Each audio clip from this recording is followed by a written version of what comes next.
1970 সালে পাকিস্তানের স্বৈরশাসক ইয়াহিয়ার legal frame অর্ডারের অধীনে শেখ মুজিবুর রহমানের নেতৃত্বে তৎকালীন আওয়ামী লীগ নির্বাচনে অংশ নেয় পাকিস্তানের সংবিধান রচনার জন্য। নারায়ণগঞ্জ সহ সারা দেশে আওয়ামী লীগের নির্বাচনী বক্তব্য ও ম্যানিফেস্টো ছিল পাকিস্তানের জাতীয় সংহতির পক্ষে, পাকিস্তানের অখণ্ডতার পক্ষে। 70-এর নির্বাচনে আওয়ামী লীগের ম্যানিফেস্টো বা নির্বাচনী প্রচারণায় বাংলাদেশের স্বাধীনতা নিয়ে একটি শব্দ পর্যন্ত ছিল না। উল্টো শেখ মুজিব রেডিওতে দেয়া নির্বাচনী বক্তব্যে পাকিস্তান জিন্দাবাদ বলে তার বক্তব্য শেষ করেছিলেন। মুজিব শেষ পর্যন্ত এই পাকিস্তান জিন্দাবাদকে রক্ষা করতেই কাজ করে গেছেন এবং স্বায়ত্তশাসন দাবির আড়ালে মূলত স্বাধীনতা আন্দোলনকে স্তব্ধ করে দিতে কাজ করেছেন। তার প্রমাণ আপনারা দেখুন। প্রথমেই আমরা শুনে নেই রেডিও পাকিস্তানে দেয়া শেখ মুজিবের ভাষণটির কিছু অংশ।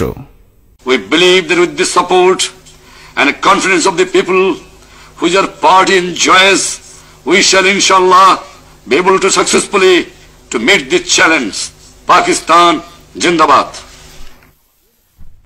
চলুন শেষের অংশটি আবার ভালো করে শুনি। Be able to successfully to meet this challenge. Pakistan Jindabad. আমরা কি শুনলাম? শেখ মুজিব নিজের কণ্ঠে পাকিস্তান জিন্দাবাদ বলে ভাষণটি শেষ করলেন।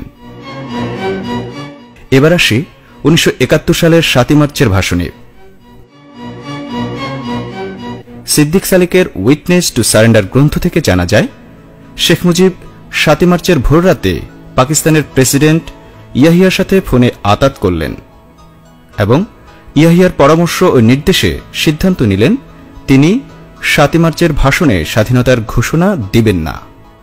কিন্তু বাংলাদেশের সেনাবাহিনী সহ অন্যান্য বাহিনীর বাঙালির সদস্যরা এবং স্বাধীনতাকামী 7.5 কোটি মানুষ যেহেতু স্বাধীনতা যুদ্ধের ঘোষণার জন্য উন্মুখ হয়েছিলেন, সেহেতু তাদের চাপ থেকে রক্ষা পেতে শেখ মুজিব ঢাকা ক্যান্টনমেন্টের জিওসি খাদিম হোসেন রাজার কাছে সাহায্য চাইলেন এবং বললেন তাকে যেন পাকিস্তান আর্মির হেফাজতে নেওয়া হয়, যার প্রমাণ রয়েছে উইটনেস টু সারেন্ডার গ্রন্থের 53 নং পৃষ্ঠায়।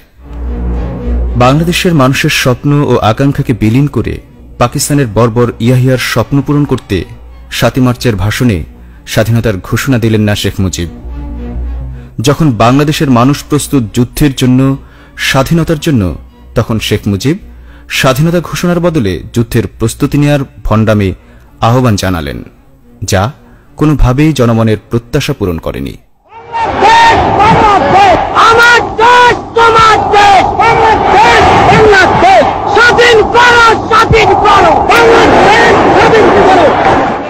সবচেয়ে অবাক করার বিষয় হল শেখ মুজিব 7 মার্চের ভাষণ শেষ করলেন জয় পাকিস্তান স্লোগান দিয়ে। আওয়ামী লীগ যেমন মিথ্যার আবর্জনা দিয়ে ইতিহাসকে বিকৃত করে চলেছে, তেমনি সত্য রেকর্ড ও ডকুমেন্টসগুলোকেও অপকৌশলের মাধ্যমে নষ্ট করে দিয়েছে। বর্তমানে শেখ মুজিবের 7 মার্চের যে ভাষণটি আওয়ামী লীগ প্রচার করে, সে ভাষণটি একটি বিকৃত ভাষণ। আজ বাংলার মানুষ মুক্তি চায়, বাংলার মানুষ বাঁচতে চায়। কি অন্যায় করেছিলাম নির্বাচনের পরে বাংলাদেশের মানুষ সম্পূর্ণভাবে আমাকে আওয়ামী লীগকে ভোট দেন। এদেশের মানুষ অর্থনৈতিক, রাজনৈতিক, সাংস্কৃতিক মুক্তি পাবে। কিন্তু দুঃখের বিষয়, আজ দুঃখের সঙ্গে বলতে হয় 23 বছরের করুণ ইতিহাস বাংলার অত্যাচারের, বাংলার মানুষের। আচ্ছা, আপনার কি ভাষণটুকু মনোযোগ দিয়ে শুনেছেন? ভাষণের কণ্ঠের মধ্যে পার্থক্য খেয়াল করেছেন? নিশ্চয়ই আপনারা লক্ষ্য করেছেন যে বর্তমানে প্রচারিত শেখ মুজিবের ভাষণটি এডিট করে নেওয়া হয়েছে, যে কারণে ভাষণের এক এক অংশের কণ্ঠ এক এক রকম হয়ে গেছে। আচ্ছা, এবার আসি ভাষণটির শেষ অংশে। এবারে সংগ্রাম আমাদের মুক্তির সংগ্রাম, এবারে সংগ্রাম স্বাধীনতার সংগ্রাম। জয় বাংলা। শুধু কণ্ঠ নয়, বাক্য প্রক্ষেপণের মধ্যেও অসামঞ্জস্য রয়েছে। এখানে মূলত জয় পাকিস্তান অংশটা ফেলে দিয়ে জয় বাংলাটুকু লাগানো হয়েছে। আরো প্রমাণ দিচ্ছি। এবারের সংগ্রাম স্বাধীনতার সংগ্রাম যখন বলছেন, তখন শেখ মুজিবের সরাসরি মুখ দেখা যাচ্ছে, অর্থাৎ শেখ মুজিব যে নিজের কণ্ঠে বলেছেন সেটি ভিডিওতে দেখা যাচ্ছে। কিন্তু যখন জয় বাংলা বলছেন, তখন শেখ মুজিবকে না দেখিয়ে উপস্থিত জনগণের ফুটেজ দেখানো হচ্ছে। কারণ কি?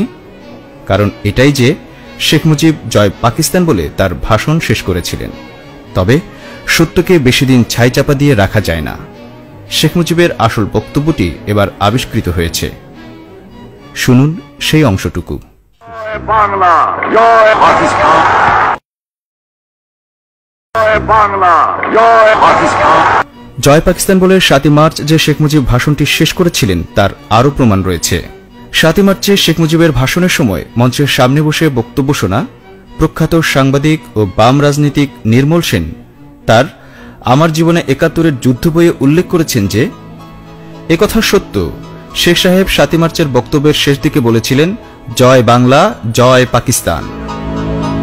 এছাড়াও নির্মল সেন আরও লিখেছেন যে শেখ সাহেব কেন জয় পাকিস্তান বলেছিল সে বিষয়ে তিনি তাকে জিজ্ঞেস করেছিলেন।